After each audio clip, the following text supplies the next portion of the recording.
Hello, hello. Happy Friday. Hey, Lizzie.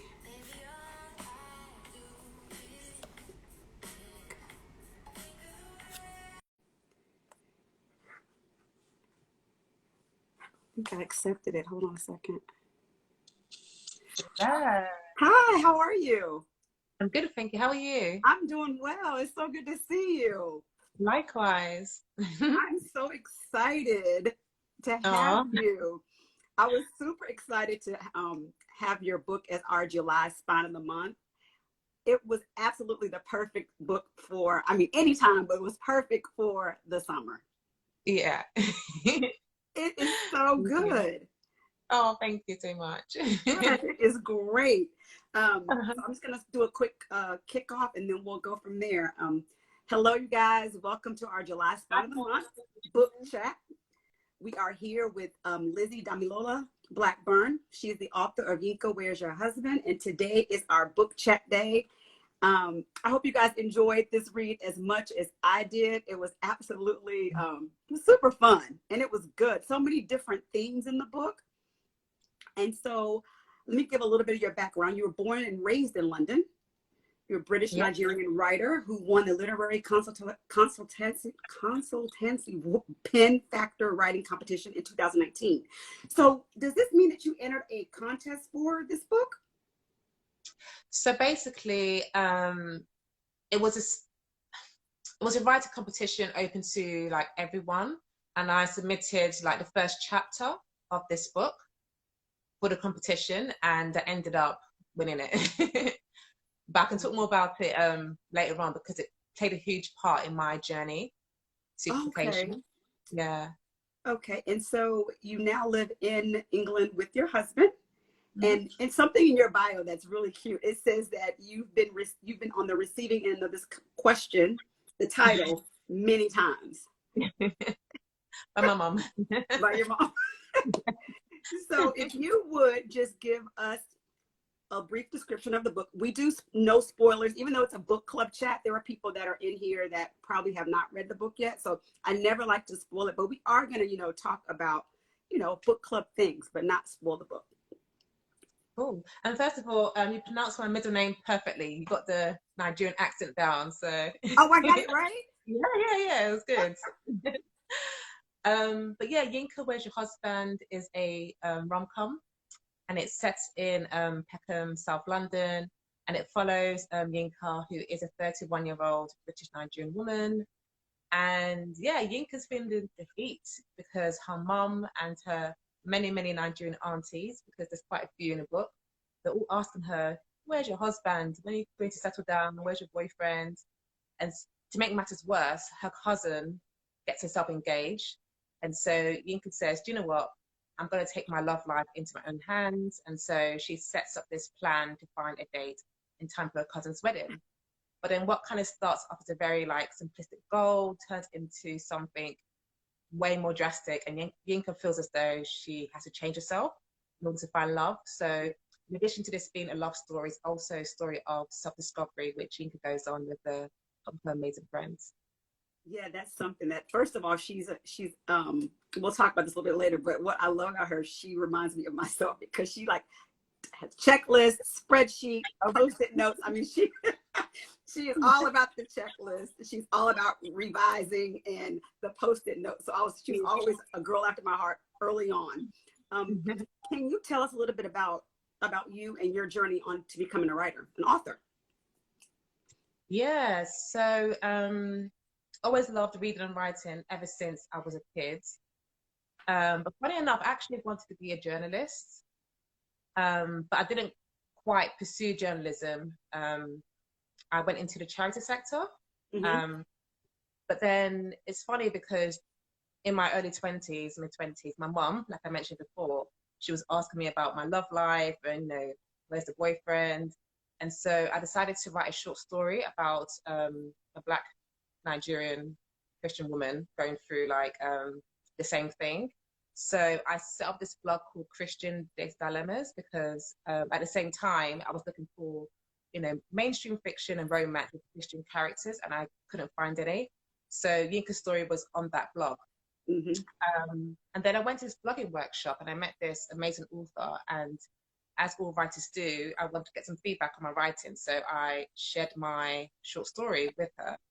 And in addition to giving me some amazing feedback, she said, do you know what? I really love this Yinka character. I feel like she turned into a novel. And so I took on a challenge, and 5+ years later, here I am. I have to say that, you know, I took on a challenge quite blindly. I didn't know the magnitude of like what it takes to write a book. Mm-hmm. I think for the first year and a half, I was just kind of winging it, and I would start, stop, start again. And it wasn't until I started to invest in myself as a writer. So I started to attend creative writing workshops, I did an online course, started to read more. And that's when I saw, you know, my writing improve. And that's how Yinka's story evolved over time. Oh, okay. So it started off as on a blog. And so how did you get to becoming published? Like, how did you get to your publisher? And then basically you won this contest. Yeah, so back in 2019, I entered the literary consultancy Pen Factor writer competition. And I wasn't even going to apply because I read like the shortlist and winners' bios from previous years, and they all had some sort of like writing background or writing credentials, and I felt like I wasn't qualified enough. But thank the Lord, you know, my husband encouraged me to go for it. I prayed about it. God said, go for it. Yeah. And I was praying to get longlisted, but in the end, I ended up winning. And the great thing about it was my current agent, Neil Andrew, who is amazing, by the way, she was on the panel of judges. So after the event, we kind of connected. And to cut a long story short, after she read my synopsis and 50 pages of my manuscript, she offered me, representation. So she became my agent, which was like amazing. Yeah. And it just doesn't happen like that. That's amazing. No. So I basically was able to miss the whole kind of process of like sending cover letters to agents, getting rejections. I skipped all that part, which was, quite good. That's amazing. Yeah. And then, that's when the real work began, because now I had someone to kind of answer to, like, you know, now I had a deadline and things like that. And so I have to say lockdown in 2020 was a blessing in disguise because it gave me that time to write. And so I finished my manuscript, I think in May or June 2020. And then my agent has sent it out to 18 publishers, but within 24 hours, Viking, which is an imprint of Penguin, they snapped it up. And then I think 2 weeks later, Viking in the US did the same thing as well, which was surreal. I was like, whoa, I wasn't expecting this. In 24 hours? Yeah. So they read it quite quickly and they loved it. That is really, that's like divine intervention. That's really, yes. Kudos to you. So before I get into the story, I want to know, did you have different titles in your mind? How did you get to this title? I did actually. So the first title was Search for My Husband. But I spelled husband as AUZBAND. But then when I showed it to my friend, she was like, I don't get it. Like, what's that? It looked like it's a foreign language. So I was like, okay, that's not going to work. And the second title was Yinka Oladeji is desperate for a husband.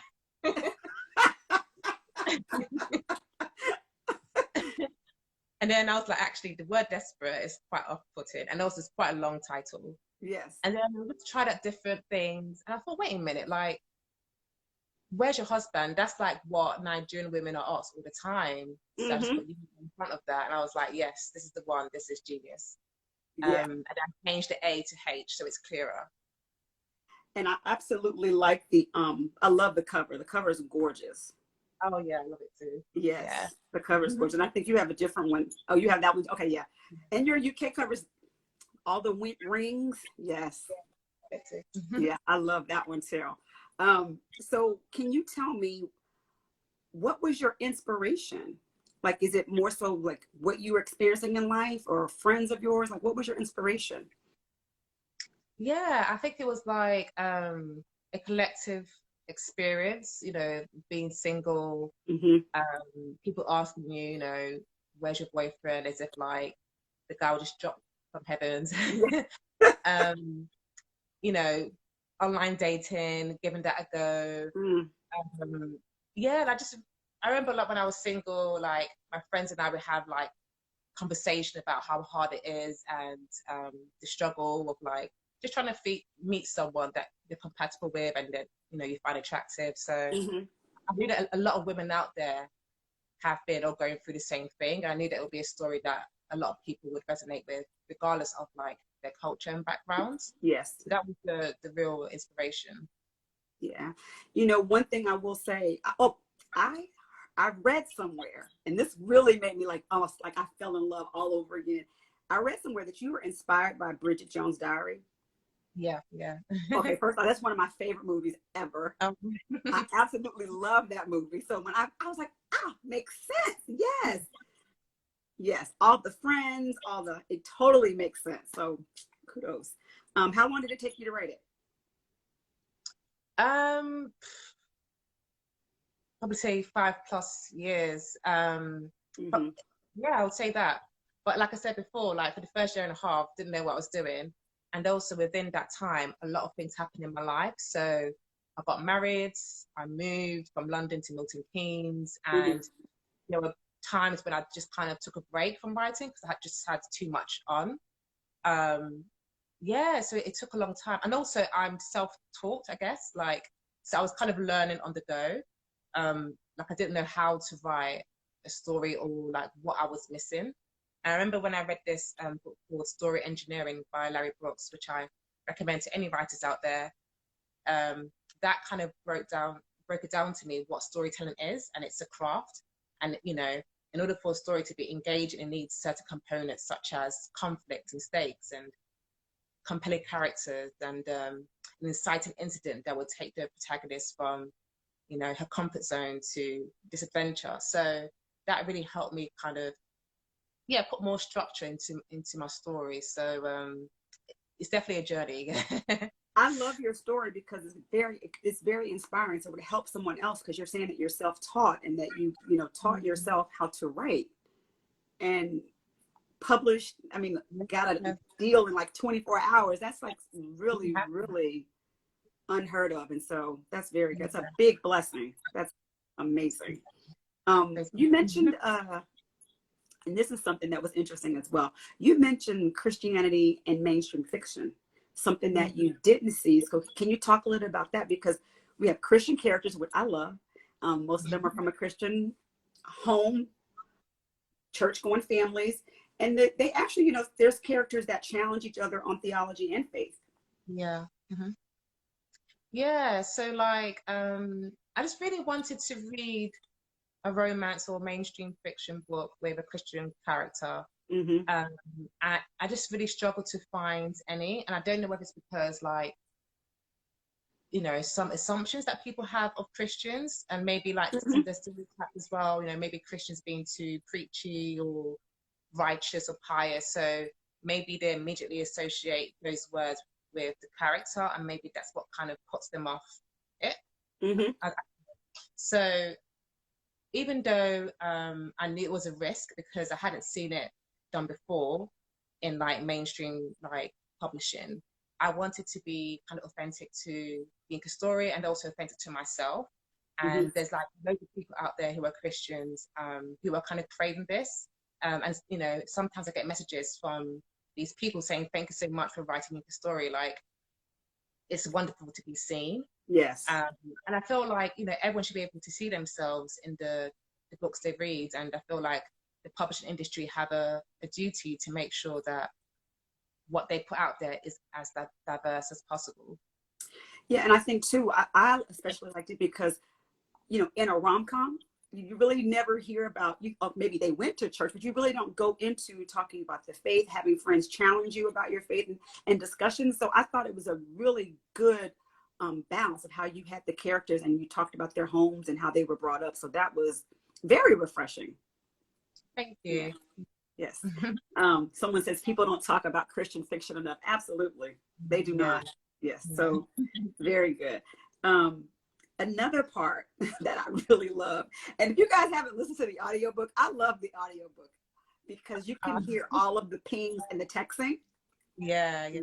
I love the audiobook. And so in this world we live in, you captured the internet technology to perfection. I mean, Oh, thank you. and really the role that it plays in relationships. I mean, the dating sites, social media, and Yinka's really not that savvy on social media, but she is the queen of Google search. Oh, yeah. She will Google search anything. So, and talk a little bit about that and how the internet played a huge role in the book. Yeah. So, yeah, I was inspired by Bridget Jones, and Mm-hmm. I love like at the beginning of each chapter, like there's she would either keep like a account of her calories or her shopping list. And Yes. so I kind of wanted to do something similar, but more modern age. Mm-hmm. And I felt like if I included like the search histories, um, the reader would get a really good insight into Yinka's psyche. Because I feel like the best way to know someone is to kind of look into their internet history, because Uh-huh. you know, look up the most crazy stuff. So I thought, you know, that'd be quite a fun thing to add. And also, I was really inspired by Insecure, you know, the TV show Insecure. Yes. Mm-hmm. Yeah, I love how they include like social media. So sometimes when a character gets a text, they put it on the screen and the viewer can read it at the same Mm-hmm. time as the actor. So I kind of wanted to have that immersive experience in the Yinka. So that's why I included like the WhatsApp messages and the voice Yes. notes and things like that. I wanted to feel like they were watching like a series, or you know, something like that, like something on TV. Yes, I just wanted it to be as immersive as possible. And you don't lose the if you don't have the book in front of you, you don't lose that element, like as like you see it and reading it on the page, like at the top in the text, but you don't lose that element because you can hear the swoosh from the sending. Yeah, Yeah. okay. On Yeah, in the audiobook, you can hear all of that. So you know that someone's sending a text or something pings, like you can hear all of it. So that was really interesting. And Yinka, her random Google searches, I mean, her Cosmo quizzes, you know, how long will it take her to put her yeah. age in? How long will it take her to find love? Trying to get assurance from the internet. Yes. And shout out to Ron who did the audio as well. She was fantastic. Oh yeah, she was Yeah. So shout out to her. incredible audiobook. I mean, it was just perfect pitch, everything. It was really good.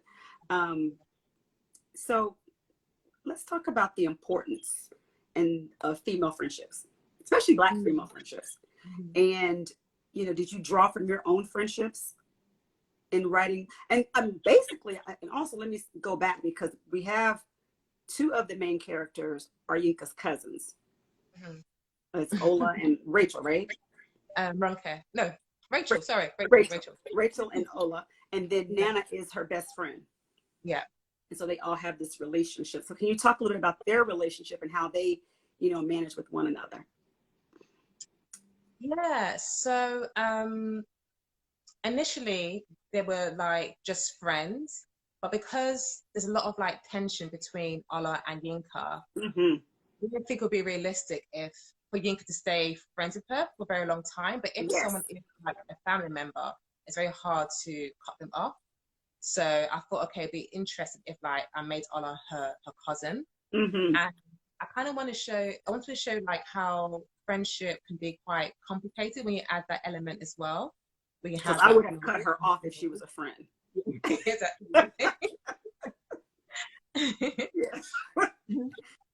And also I wanted friendship to be like a key part of the story, because I feel like many times in like romance, it's just the friends are just like there to give advice to the character or to like give them a pep talk, and they don't have a story of their own. So I really wanted the Yinka's friends to feel like they had their own journey. So with Nana, she had like a fashion business that she wanted to set up, and Yinka was a good friend by supporting her. She put her in touch with Auntie Blessing, who helped sponsor the event. And then you had like Rachel, who's planning her wedding, and again, you know, the girls were helping her out with that. So I really wanted to show like that dynamic and how they support each other. Not all, they didn't do it well all the time, and also how people can express their love, I guess, in different ways. So I guess with Allah, she's more like tough. I think she does come from a good place, but she has her own insecurities of her own.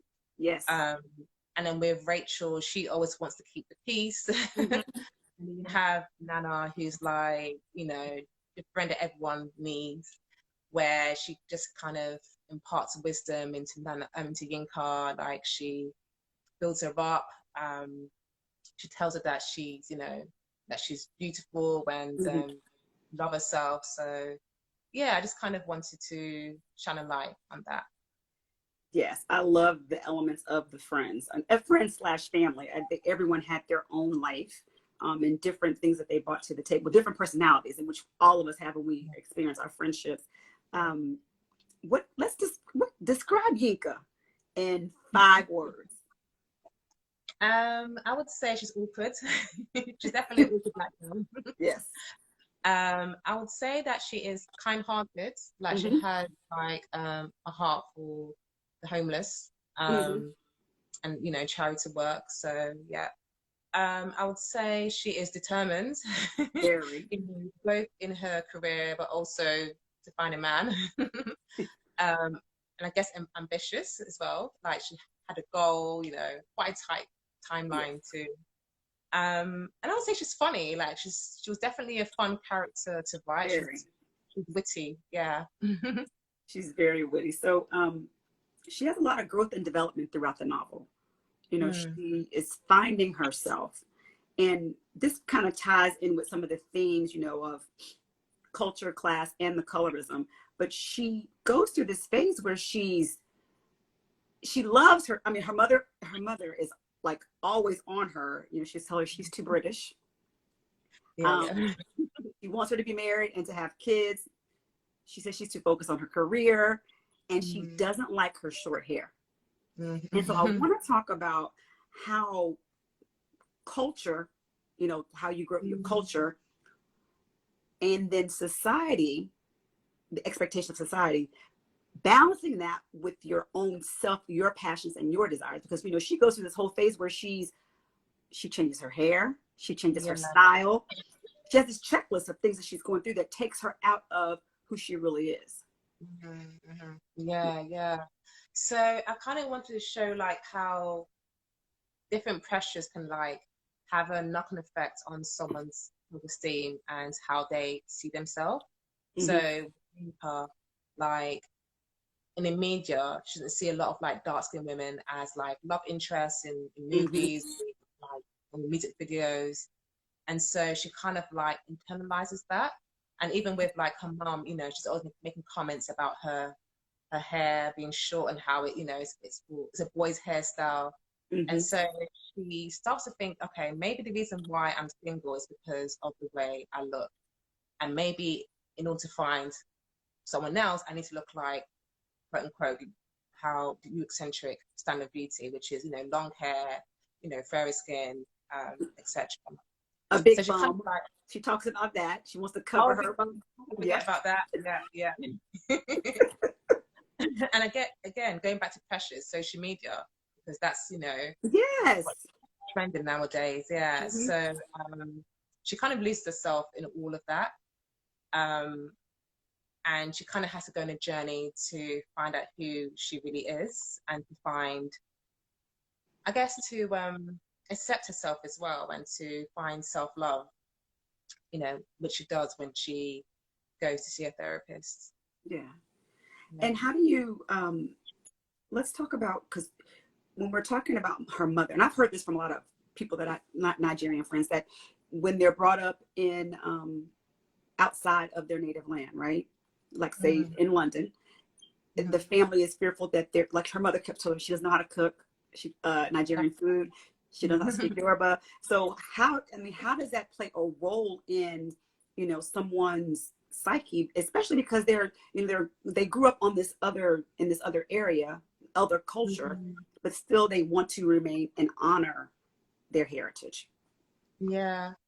I think for Yinka, she kind of feels like she doesn't quite fit Mm-hmm. anymore because, like, I guess in like her Nigerian circle, she's not Nigerian enough, and I guess like among the co-workers, I guess the British circle, because she doesn't like drink loads, for example, she's not quite British enough, so Yeah. she kind of like, yeah, doesn't quite belong in either, and I guess yeah, that has a knock-on effect, I guess, on like her self-esteem and Mm-hmm. maybe how qualified she is to be a wife, I guess, because with Right. Alex, you know, he likes his food, Yeah. so and he's not a great cook. Yeah. Let's talk about her aunties, whom I love. I mean, they all are very interesting. We have Auntie Blessing, Auntie Debbie, and Auntie Blessing is who they don't want Yinka to end up like, Mm-hmm. because I she's know. no kids, right? She's single. Yeah. Mm-hmm. Yeah. And Auntie Debbie, she has this fabulous life. She's worried about, oh my gosh, her and worrying about where she's parked. Because, hold on, let me go to this part. You talk a lot about Peckham and how it was a place that used to be, not where you would want to frequent. And now it has been re-gentrified, right? Yeah. Gentrified. So can Mm-hmm. you talk about how the setting in London, because I mean, you're there, you lived it, you're born and raised, and see how things have shifted. Yeah. So I grew up in Peckham, Mm-hmm. South London, and Peckham is like the nickname back in the day. Back in the day was Little Lagos because there's a vibrant like Nigerian community, Mm-hmm. and also there's like lots of markets and loads of like hair shops. You have like Peckham Library, which is kind of like the landmark of Peckham. And it's just like it has a very vibrant feel, a big kind of community feel as well. There's always noise, so whether that's like music from someone's like sound system or someone preaching, like Mm-hmm. it's always just like buzzing. But over the years, like it's kind of become gentrified, so you're seeing more like pubs and like this like cafes, and Yeah. so just local businesses are kind of being shipped out, which is a bit of a shame. And I really wanted to capture Peckham like how it was before it changes, and use Mm-hmm. that history, and also to give people a bit of a nostalgic feel as well. So a few people contacted me saying, "Oh yeah, I remember like Peckham had that." Right. Yes, I kind of wanted to pay tribute to Peckham. I think people living in any area will feel that nostalgia, because anywhere where you are, like here in DC, it's happening in DC, so the same thing. Another thing that I absolutely love, and I have to give you a huge shout out for this. They're in the fabric store, Yinka and Nana. Mm. And, and this is not giving anything away, you guys, but I have to give Lizzie a shout out because I say this all the time.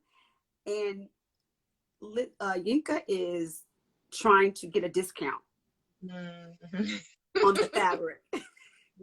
Why was this important to you? And it's a Black business.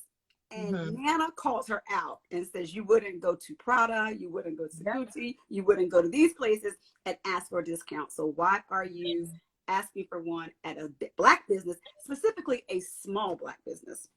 Yeah. When I'm like, okay, I rewind, I listen to it again. It speaks volumes. I mean, I just love that part because it is 1000% the truth. And so why did you hone in on that? Yeah, I think it was the time with the gentrification theme, and to give the reader a bit of an idea of like what they can do to kind of help. So like paying things for full price is like a little thing that you can do to support local businesses. Like even today, I went to Brixton and I bought something. Well, I bought a dress and it was £35, but I only had £30 of me. And I was tempted to try and negotiate, but I thought, no, why would I do that for? Like, if I was in a shop, I wouldn't do that. So I went to the cash machine and, to kind of a tenner. So I think it's just a way of like treating businesses with small businesses with respect, you know, and doing our part in supporting them. Yeah. My friends that have small, they said every time, it's like friends, whoever come into their businesses and always expect a discount, don't want to pay full price. So I love that part of the book. Thank you. Let's talk about the men in the book. Oh, yeah. Yes.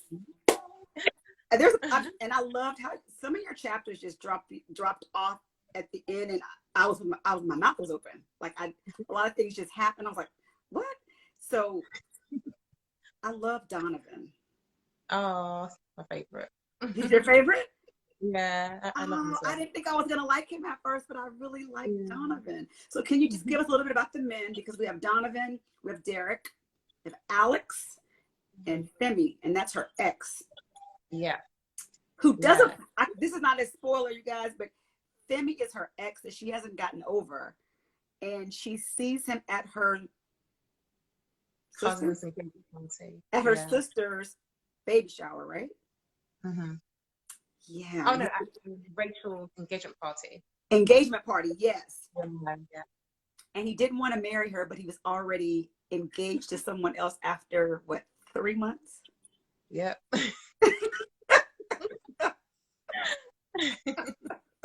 So can you talk a little bit about the men in the book? Yeah. So I'll forget about Marcus. I'm sorry. Femi is Yinka's like first and only boyfriend, and so that's why it's taken her a long time to get over him. And Donovan is like a friend from the past, if you call him a friend, more of a kind of a nemesis though, right? Because he antagonized her a lot back in the day. So basically, they were on the same GAP program. So they went to Peru and did some like international development voluntary work, and they didn't get on. Like Donovan was always kind of like trying to provoke Yinka because he knew that she was a Christian and Donovan is, and he wanted to like debate about theology, and Yinka wasn't interested. So they kind of clashed in that area. Who else is there? Alex is the smooth chocolate tall guy. Yes. At church. Oh, yes. He's proper like, even though he's British Nigerian, he went to Nigeria for a few years, so he can speak Yoruba. He can make the food.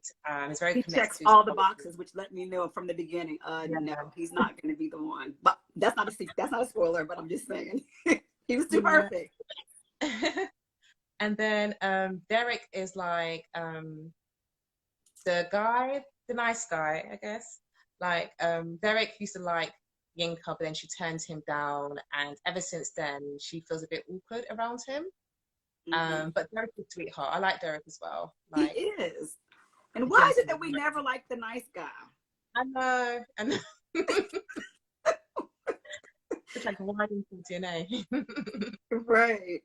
Talk a little bit about her relationship with her sister, because her sister, so we have her mom who praises Yinka because of her academics, her education, but then she's not married, and then her sister gets married, and now her sister is pregnant, so she's kind of putting that on a pedestal. And so talk about their relationship. So I think there's like a 6-year age gap between Kemi and Yinka, and for a very long time growing up, I guess Yinka was the golden child because she got straight A's in the subjects that mattered, so your maths, your science, your English. Whereas Kemi, she was born into performing arts, which her mum didn't really see any value in. And then Kemi was the one that ends up getting married first, and now she's pregnant. And so, like you said, now the roles have changed, and now her mum kind of puts Kemi on the pedestal. And so Kemi feels a bit guilty because she knows that Yinka desires to get married, and she knows that she's feeling the pressure. So sometimes Kemi's not too sure how to act around her sister, and this kind of like makes Yinka uncomfortable. So it has kind of put a strain on their relationship. And also because Kemi's is expecting, she's really close to her mom, and her mom is always over her house. Mm-hmm. And so because Yinka wants to avoid her mom, she doesn't come as often as she Yeah. used to. Yeah. What was your favorite character to write? Who was your favorite character? What besides Yinka? Besides Yinka, no, not including Yinka. Okay. Oh, there's so many. Donovan, Yinka's mom. Yinka's mom cracked me up. I'll be laughing out loud while I was typing. Also, Auntie Debbie as well. Yeah. Like some of the things that she came out with again made me laugh. Yeah, I'd probably say Donovan and Yinka's mom. Yeah. I definitely laughed out loud on a lot of parts of the book. It's just, I mean, it's very engaging, super engaging. It's a perfect book club pick. I mean, you can read it with anyone, but it's a perfect book club pick. What was your most enjoyable thing to write? And I'm asking this because someone sent me a DM and said, what about the bridal shower? Oh. And I don't want to say, I didn't want to go into that because I don't want to give anything away, but they were just talking about what's your most enjoyable thing to write? Yeah, so actually the bridal shower was like one of the most challenging. I wrote that quite a few times. Oh, okay. Yeah. And different things happened in the bridal shower. Yeah. I'd probably say the engagement party. So when Yinka bumped into Femi, I really enjoyed that. It felt like a film in my head. I could see like her body language and her reaction, and yeah, like I really enjoyed it. I totally, and I won't say anything about this, but I totally was so caught off guard about how she ran into him. The way, and I was like, oh my God, I was not expecting that at all. So that was a big, I was like, OMG. And you felt sorry. I felt mortified for her. So what did you want readers to take away from your novel? Or how do you want them to feel? Yeah, so I guess like the most important message was like self-love. And that's all about accepting yourself for who you are, respecting yourself too, and also nurturing yourself. So kind of like investing in your well-being and prioritizing that as well. And that's why, not to give any spoilers, but I didn't kind of end the story in a traditional way because I felt like that would kind of defeat the purpose of the book and the message I was trying to get out. So yeah, I think it's just kind of like accepting yourself for who you are and owning it and standing. I was going to bring that up. I was going to bring up the ending. I wasn't going to bring it up. I totally, and I know you probably can't say anything, but, and maybe, I don't know if it's been announced or anything. Is this going to be any type of movie or series? So it has been optioned for film. Yeah. So watch this space because it's oh, I don't know if I can say it. No, they're gonna make an official announcement as and when they get around to it. But yeah. I cannot wait because I mean, if when you're reading this book, I can see just characters in my head. I can see it as a series on TV, a movie. It's just so engaging and everything is so vivid. So I'm happy to hear that.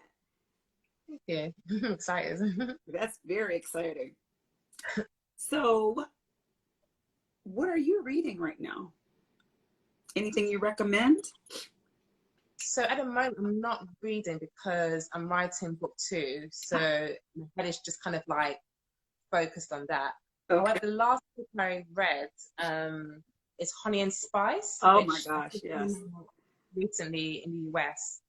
And it's really good. Like, if you're looking for a good romance, like, Black love and stuff like that, and I definitely recommend it. I love that cover. Oh, this is the proof one. I haven't got okay, because yeah. Oh yeah. So you're writing book 2. Anything you can tell us about book 2? It's going to be another book with like, you know, a circle of eccentric, lovable characters. My husband is of Jamaican heritage, so I kind of wanted to have more characters with, you know, Caribbean heritage, and to kind of like play that voice as well. And it will have a good balance of like humor and depth. I will touch on some, you know, quite serious issues, but there'll be hopefully loads of like laugh out loud moments as they were in Yinka. So yeah, I'm really excited about it. Oh, gosh, that's great. Good to hear. You guys, if you had any questions, you could have dropped them in the bottom. I'm sorry I didn't mention it at the beginning. So, but I wanted to say I really appreciate you saying yes to me when I reached out to you and told you that we were going to be reading the book for the summer. It's a fantastic, fantastic book, and I'm excited about what's to come, the options, and then also your upcoming, your writing now for your new book. Thank you so much for reaching out and for picking Yinka as well, and for all your lovely words too. And yeah, it definitely means a lot. So, thanks so much, and I'll be in touch. Oh, thank you. Take care. Bye-bye. Bye.